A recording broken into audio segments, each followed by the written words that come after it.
Yan, magtanim tayo ngayon ng, ako pala ng mga gulay. Ito, yung nabiling mga gulay sa garden center. Unahin ko munang itanim yung green na sili. Itong pula.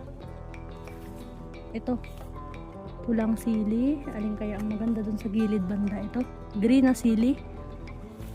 Patanim ko doon. Naghukay na po ako, tingnan nyo oh. Yan, may hukay na dyan. Ang kailangan na lang ay lalagyan ng tanim. Ayusin ko lang cellphone.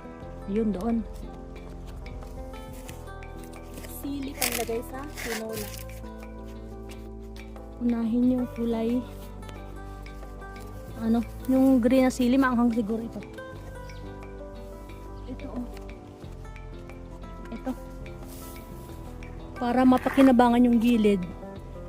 Hindi tamnan. Ito na. Ilang buwan lang. Bumunga na ito. Oh. Para hindi sayang yung gilid. Tamnan. Walang sasayangin na space. Lahat tatamnan para maraming maani. Ayan. Ayusin ko nga itong cellphone at hindi ako makita. May lamok. Lamok.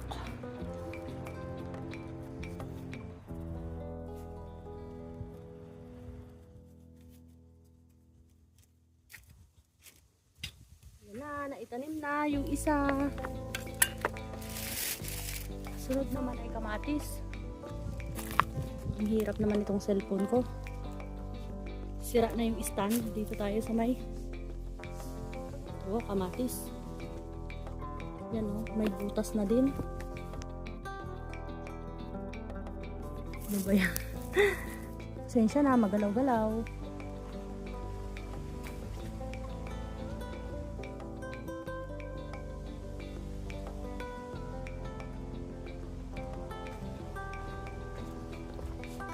Ito naman yung kamatis oh.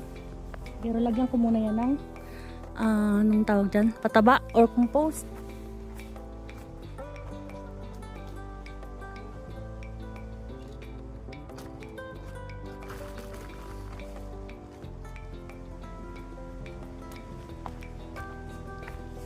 Ito yung compost. Para sure na medyo tumaba na. Yan. Yan lang. Hukay-hukay.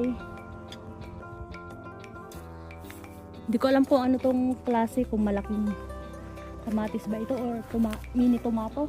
Basta itanim na lang doon. Mamunga ka ng madami. Mahangin kasi. Mamunga ka ng madami para maging happy naman ang nagtanim sa iyo. Yan. Lalagyan nyo ng mamaya ng lalagyan ko yan ng fence mamaya. Yan lang tinanim ko. Next time naman yung iba. Para naman mabasa yung lupa.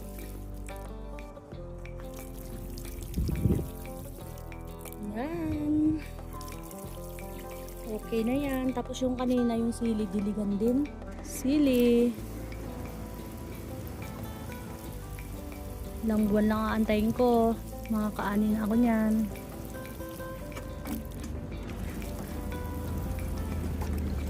Thank you for watching. Update na lang ako kung yan ay lalaki.